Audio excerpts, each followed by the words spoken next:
قوم عاد عرب کی قدیم ترین اور سب سے زیادہ طاقتور قوموں میں شمار ہوتی ہے اور تاریخ انسانی میں اس قوم کا ذکر ایک ایسی مثال کے طور پر آتا ہے جس نے کمال طاقت، بے حد دولت، شاندار تمدن اور وسیع سلطنت ہونے کے باوجود اپنے رب کی نافرمانی اختیار کی اور اسی سرکشی نے اسے ہلاکت کے دہانے پر پہنچا دیا۔ یہ قوم حضرت نوح علیہ السلام کے بعد وجود میں آئی۔ اس کے مسکن رتیلے صحرا، بلند ٹیلیوں اور وسیع العریض میدانوں کے بیچ واقع تھے جنہیں قرآن کریم نے الاحقاف کہا ہے۔ یہ خطہ موجودہ یمن اور عمان کے درمیان شمار ہوتا ہے۔ ان کی ابتدائی زندگی سادگی پر مبنی تھی، مگر جوں جوں ان کے وسائل بڑھے وہ غرور، تکبر اور خود نمائی میں ڈوبنے لگے۔ اللہ تعالیٰ نے انہیں جسمانی طاقت میں ایسا قوی بنایا تھا کہ ان جیسے بڑے جسم اور مضبوط قامت والی قوم پھر کبھی پیدا نہ ہوئی۔ وہ ساری قوموں سے زیادہ محنتی، جفاکش اور مضبوط تھے۔ یہی وجہ ہے کہ وہ خود کو دنیا کی عظیم ترین قوم سمجھتے تھے، مگر طاقت جب شکر کے بجائے تکبر میں بدل جائے تو پھر قومیں پھٹ جاتی ہیں۔ یہی حالت عاد کی بھی ہوئی۔ ان کی زمینیں سرسبز تھیں، بارشیں باقاعدہ ہوتی رہتی تھیں، باغات لہلہاتے تھے اور کھجوروں کے درخت زمین پر گویا سایہ بن کر بکھرے ہوئے تھے۔ تجارت میں ترقی تھی، ہر طرف خوشحالی تھی، مگر شکر کی بجائے وہ تکبر اور شرک میں آگے بڑھتے گئے اور یہیں ان کی بدبختی کا آغاز تھا۔ قوم عاد کی سرزمین نہایت خوشنما اور زرخیز تھی۔ کھجوروں کے باغ، انگوروں کی بیلیں، میٹھے پانی کے چشمے اور موسموں کا اعتدال ان کی زندگی کو آسودہ بناتا تھا۔ تعمیرات کے میدان میں ان جیسی مہارت کسی قوم کو نصیب نہ ہوئی۔ ان کے شہر لمبے ستونوں سے مزین تھے جنہیں دیکھ کر راہگیر حیران رہ جاتے تھے۔ یہی وجہ ہے کہ قرآن مجید نے ان کے بارے میں فرمایا کہ وہ رئیم ذات المعامات تھے، یعنی ستونوں والے۔ ان کے گھروں کی مضبوط دیواریں چٹانوں سے بنی ہوتیں اور محلات اتنے بلند ہوتے کہ دور سے آسمان سے گزرنے والے بادل ان کی چھتوں کو چھوتے محسوس ہوتے۔ ان کی قوم کے مرد قوی الجثہ تھے اور عورتیں خوبصورتی میں بے مثال تھیں۔ ان کی معاشرتی زندگی میں جہاں و شم کی نمائش تھی۔ سردار اپنے محلات میں حکم چلاتے تھے، کمزوروں کو حقیر سمجھتے تھے، غلاموں کو ستاتے تھے اور اپنے آپ کو دنیا کی سب سے بڑی قوت اور طاقت سمجھتے تھے۔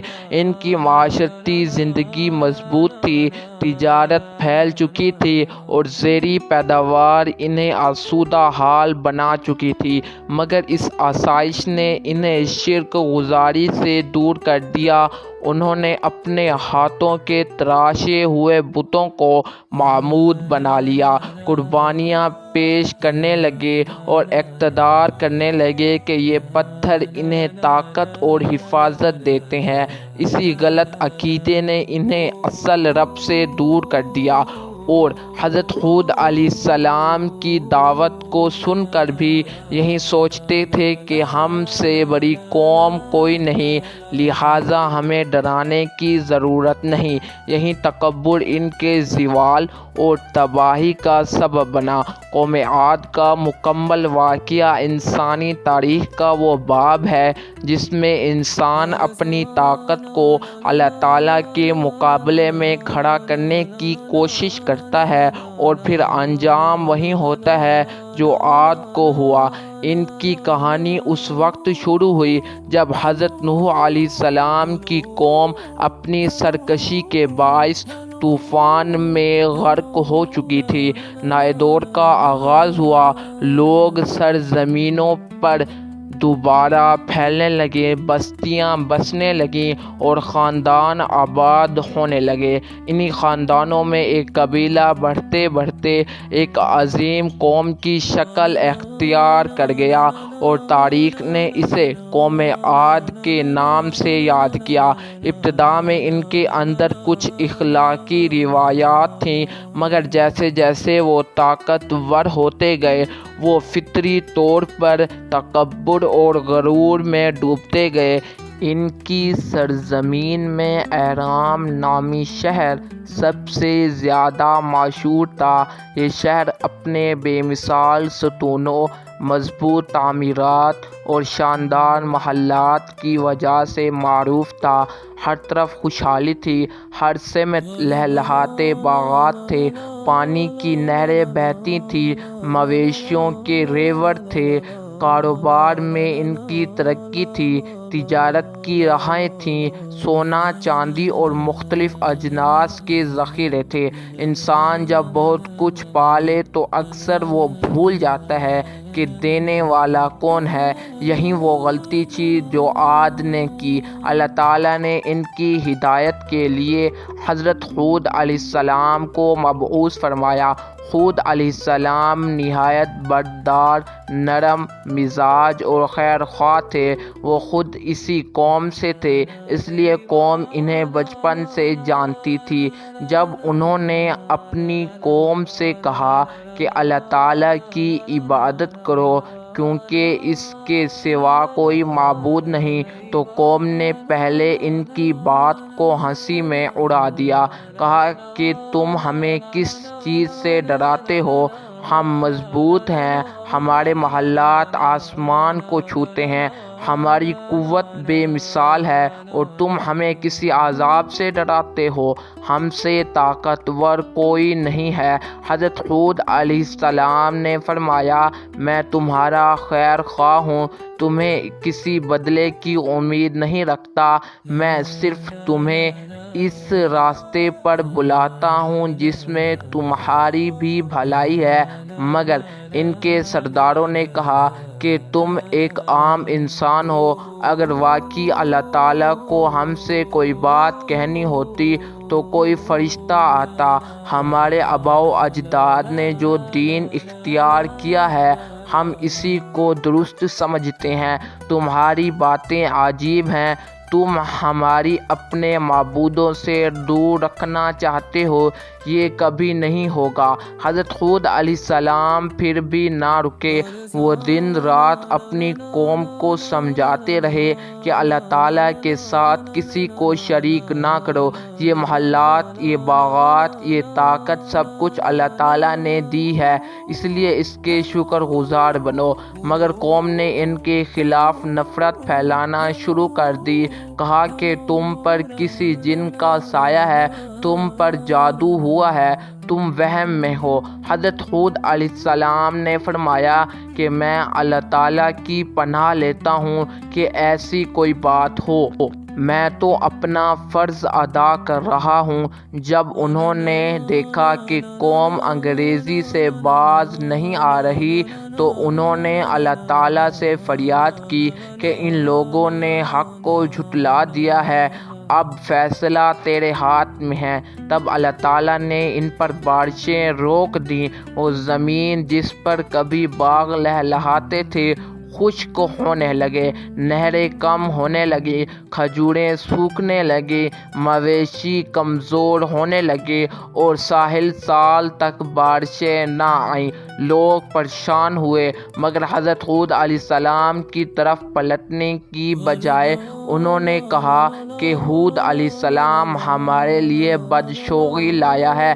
اللہ تعالیٰ نے اپنی نشانی دکھائی مگر وہ سمجھنے کو تیار نہ ہوئے۔ پھر ایک دن انہوں نے افق پر ایک گھنے بادل کو دیکھا، وہ خوشی سے چلائے کہ لو بارش آنے والی ہے۔ یہ وہ دن تھا جب فیصلہ نافذ ہو چکا تھا۔ حضرت ہود علیہ السلام نے کہا، یہ وہ بادل نہیں جسے تم رحمت سمجھتے ہو، یہ عذاب کا بادل ہے جو تمہاری تباہی کا سامان لایا ہے۔ پھر اللہ تعالیٰ کی طرف سے ایک ایسی انتہائی تیز سرد چیختی ہوئی ہوا چلی جو 7 راتیں اور 8 دن تک مسلسل چلتی رہی۔ یہ ایسی آندھی تھی جس نے ان کے مضبوط محل، اونچے ستون، بڑے بڑے درخت، اونٹوں کے ریوڑ، ہر چیز کو تباہ کر دیا۔ وہ طاقتور لوگ جن کی جسمانی قوت پر انہیں غرور تھا، وہ ہوا کے جھونکے سے اڑتے تنوں کی طرح زمین پر گر جاتے۔ ان کے شہر ویران ہو گئے، ستون زمین میں بوس ہو گئے، محلات ریت میں دفن ہو گئے۔ ہر طرف چیخ وار کا اعلان آیا تھا کہ مگر کوئی سننے والا نہ تھا۔ یہ عذاب اس قدر سخت تھا کہ نہ تو انسان باقی رہے نہ جانور۔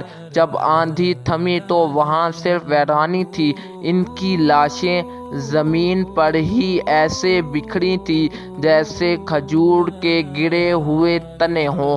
ان کی آوازیں، ان کے محلات، ان کے بازار، سب کچھ صحرا کی خاموشی میں گم ہو چکا تھا۔ حضرت ہود علیہ السلام اور ان کے ماننے والے اس عذاب سے اللہ تعالیٰ کے حکم سے بچا لیے گئے۔ وہ اپنی قوم کی تباہی دیکھ کر ایک طرف کھڑے غمگین تھے اور دوسری طرف اللہ تعالیٰ کا شکر ادا کر رہے تھے کہ اس نے انہیں بچا لیا۔